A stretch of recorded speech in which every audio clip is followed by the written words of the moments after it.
ప్రస్తుతం మనతో పాటు రవికుమార్ గారు విశ్వ హిందూ పరిషత్ స్టేట్ సెక్రటరీ ఏపీకి సంబంధించిన వాళ్ళు.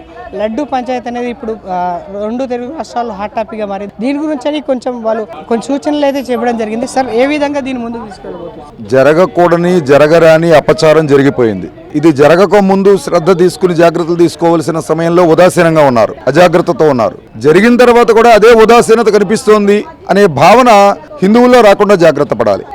ఇది బయటపడి 2 నెలలు అయింది. ప్రభుత్వం దీన్ని ప్రకటించి 4 రోజులైంది. కానీ ఇంతవరకు దీని మీద ఏ విధమైన చర్యలు తీసుకున్నారన్నది సమాజానికి తెలియకుండా ఉండిపోయింది. కాబట్టి ఇది జరిగింది, ఆధారాలు ఉన్నాయి, రిపోర్ట్లు వచ్చాయి. కాబట్టి వెంటనే మీరు అరెస్టులకు ఉపక్రమిస్తేనే దీనికి సరైన సంకేతం సమాజానికి, హిందువులకి వెళ్తుందని భావిస్తున్నాం. ఇందులో చాలా విషయాలు ఇంకా వెలుగులోకి రావాల్సిన ఉన్నాయని చెప్పేసి కొంతవరకు వార్తలు వినిపిస్తున్నాయి. సార్, ఏమన్నా ఉన్నాయా సార్? ఇంకా ఈ తిరుమల తిరుపతికి సంబంధించి లడ్డునే కాకుండా ఇంకా వేరే విషయాలు? సహజంగా ఒక కేసుని తీసుకున్నప్పుడు కేసు దర్యాప్తు చేస్తూ ఉంటే అనేక విషయాలు బయటకు వస్తాయి.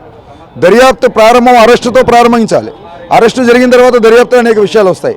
తిరుమల విషయంలో అనేక అంశాలు ఉన్నాయని ఇందాక కూడా ప్రస్తావన చేశాము. ఆ తిరుమల తిరుపతి దేవస్థానంలో అన్యమతస్తులు ఎందుకు ఉండవలసి వస్తోంది? అలాగే తిరుమల తిరుపతి దేవస్థానంలో నాస్తికులకు ఎందుకు ప్రవేశం ఇస్తున్నారు? తిరుమల తిరుపతి దేవస్థానంలో కాదు, దేవాలయ వ్యవస్థలో. కాబట్టి ఇవి కూడా సరి చేసుకోవాల్సిన అవసరం ఉన్నది.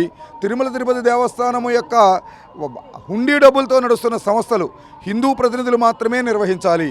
అదే సందర్భంలో టీటీడీ కానివ్వండి, ఎండోమెంట్ ఏ టెంపుల్ అయినా కానివ్వండి, హిందువుల కస్టోడియన్స్గా మీరు నిర్వహణ చేస్తున్నారు. కాబట్టి హిందువుల భాగస్వామ్యం లేకుండా రాజకీయ పునరావాస కేంద్రంగా మన పార్టీ వాళ్ళని వేసామా లేదా అన్నది మాత్రమే నామినేటెడ్ పోస్టుల ఒక పండగగా జరుపుతున్నారు, జాతరగా. దాన్ని అలా కాకుండా ధార్మిక సంస్థలు, ధర్మాచారులు, స్వామీజీలు, అలాగే పురాణ ప్రవచకులు ప్రతి దేవాలయ కమిటీలో ఉన్నప్పుడు ఆ తప్పు జరిగితే ధర్మాన్ని ఆచరించి ఆ ధర్మాన్ని రక్షించుకోవాలనుకున్న వాళ్ళు వెంటనే ముందుకు తీసుకొస్తారు. ఆ విషయాన్ని సరి చేసుకోవడానికి అవకాశం ఉంటుంది. సార్, ఇప్పుడు మీరు ఈ ప్రెస్ మీట్లో చెప్పిన విధంగా అసలు ఇంతకు హిందువులను మాత్రమే ఉంచాలి తిరుమల తిరుపతిలో అనే ఒక విషయాన్ని కూడా బయటకు తీసుకొచ్చారు. అది దాన్ని ఏ విధంగా తీసుకెళ్ళబోతున్నారు సార్? తిరుమల తిరుపతి దేవస్థానం సెక్యులర్ కేంద్రం కాదు.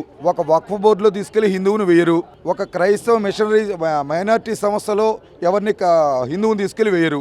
కాబట్టి హిందువుల సంస్థలో హిందువులు ఉండడం సహజమైన పరిణామం. అది జరగకపోవడం అసహజం. కాబట్టి దేవాలయ వ్యవస్థలో కానీ, దేవాలయ నిర్వహణలో కానీ, ఎండోమెంట్ డిపార్ట్మెంట్లో కానీ హిందువులు మాత్రమే ఉండాలి. హిందువులు ప్రతి రూపాయి సమర్పించి నిర్వహణ చేస్తున్నారు. కాబట్టి అది హిందూ ధార్మిక సంస్థ. ఇది సెక్యులర్ కేంద్రం కాదు దేవాలయాలు అనేది దృష్టిలో పెట్టుకోవాలి. ఈ లడ్డూలో కొవ్వు కలిసింది కదా సార్, దీన్ని మీ విశ్వ హిందూ పరిషత్ నుంచి ఏ విధంగా ముందుకు తీసుకెళ్ళబోతున్నారు సార్? లాస్ట్కు హైకోర్టు సిట్టింగ్ జడ్జి దీని పూర్తి విచారణ చేపిస్తున్నారు. అది ఎంతవరకు అవుతుందని చెప్పి? అయ్యా, లడ్డు మేము చెప్పలేదు, విశ్వ హిందూ పరిషత్ చెప్పలేదు. స్వయంగా ముఖ్యమంత్రి గారు, స్వయంగా తిరుమల తిరుపతి దేవస్థానం ఈవో గారు చెప్పారు. ఇందులో చేప నూనె ఉంది, ఇందులో ఆవు, పంది కొవ్వు సంబంధించినటువంటి నూనెలు వాడారు అని చెప్పారు. కాబట్టి దాన్ని వాడారు అని చెప్పిన తర్వాత చర్యలు వారు తీసుకోవాలి.